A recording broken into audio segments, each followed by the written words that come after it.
Hello everyone, Miss Casey here.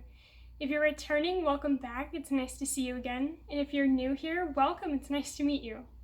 Today I'm going to talk about my student library and tell you everything about the different features that I've tried to include in my library and try and tell you where I got everything. But before I get started with that, I did want to tell you guys about the tire seat that I'm sitting on for today's video. A while back, I saw Rob Czar from Threadbanger create a tire ottoman, and I knew I had to have something like it in my classroom. So I've linked Rob's video down in the description box below, but I have already gone out and gone to the desert and picked up tires and cleaned them up, and now I'm in the process of creating them into the seats. So if you're interested, I will be posting pictures on my Instagram, I'll be creating a video, and of course a blog post. Getting back on topic for today's video though, I'm going to talk to you guys about my bookcases, how I physically organize my books, and how I digitally organize my books, and then where I get my books. So the first thing I'm going to talk about is these wonderful bookcases. I got these from Target. I haven't met a teacher yet who doesn't love Target, and I am very much the same. So I originally got these, a couple of these for $15.99, but the price has gone up to $25.99. Still a pretty good price. These bookshelves are at 3 feet tall, and each of the shelves has a 30-pound capacity, which is more than enough to hold student books. And we love them so much that we actually have 5 of them in our house, and we're looking to get more. So if you're interested in these bookcases, I've put them in the description box below. So next I want to tell you about my physical organization of my books. So I have my books organized by genre, and then alphabetically by title of the book or series title. And I try to put my genres sort of in order, quote unquote, but so similar genres next to one another. So I have my nonfiction books next to my historical fiction books. That way, if a student is only interested in reading like nonfiction books, maybe they'll venture into the historical fiction books because they're similar and stored right next to each other. So I made these wonderful labels. This one is for my graphic novels using a free resource on TPT, and of course it's linked down in the description box below. And then I put address labels on my books in hopes that if a student takes them home, that I will get my books back. And I get these labels from Walgreens. So Walgreens is always running different promotions. So sometimes I can get them for free. Sometimes I can get them for 60% off, but I at least shoot for 50% in savings when I buy these. So digital organization. I use an app or a website, it's on both platforms, called Airtable, and it's a program that you can use to make your own database. So I originally saw this in a video by It's Me JD, and she was creating the video to show everyone how she stored her crafting stamps.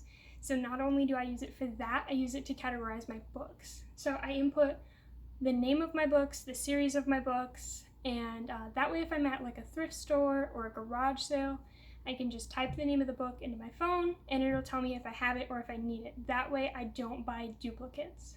So I love Airtable and I would recommend it. And if you'd like to try it, again, I'll link it in the description box below. Where I get my books. So anywhere and everywhere. But I mostly buy used books for now. I've gotten books from a former teacher, from friends, from family members. If you guys are watching and you've donated books, thank you guys so much. You've already helped me create an amazing classroom for my future students. I also love to get books at my local thrift store. My local thrift store sells paperback books for 50 cents, hardcover books for $1, and then they have revolving weekly discounts from 10 to 60%. And on top of that, if I bring my reusable bag that has their name on it, I get an additional 10 to 15% off. Heck yeah. So I also love shopping at a chain thrift store called Savers in my area. So all of the books are $1.79 each, paperback and hardcover. And when you buy 4, you get 1 free. So I always buy my books in increments of 5. And they have a much larger variety of books than my local thrift store. Moving on to the more digital platforms of where I get my books, thrift books. I love thrift books because they offer 8 to 10 points per dollar spent, and when you get to 500 points, you get a free book. I also love that I only have to spend $10 to get free shipping. One thing about thrift books though, they have a ton of promotions and different things. So they'll often run double points, and I love that one because I get 16 to 20 points per dollar spent. So if you are interested in thrift books, I will link it down in the description box below. And going back to Target, because who doesn't love Target, right? So Target will often run a buy two, get one free books promotion. And Target, I don't know how they know, probably because I've bought so many, but they know that I love books. So they will give me a 10 to 15% off Target Circle deal for books. And I will often combine that 10 to 15% off with the buy two, get one free.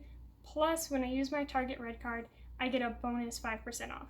So there have been times where I've gotten new books cheaper than what I can get a used book for on thrift books, and that is amazing. You can also get books from Craigslist, Facebook Marketplace, garage sales. I haven't dived into those yet, but I plan to soon. So that is about all I have for you today. But if you guys have any suggestions about the books that I should add to my library, or where I should look for books, or anything else, or if you have any questions about my library, feel free to drop a comment. And if you liked this video and you'd like to see more, please let me know by liking, commenting, subscribing, and if you can, check out my Instagram and my blog. I'll link those down in the description box as well. So until next time, I'll see you later.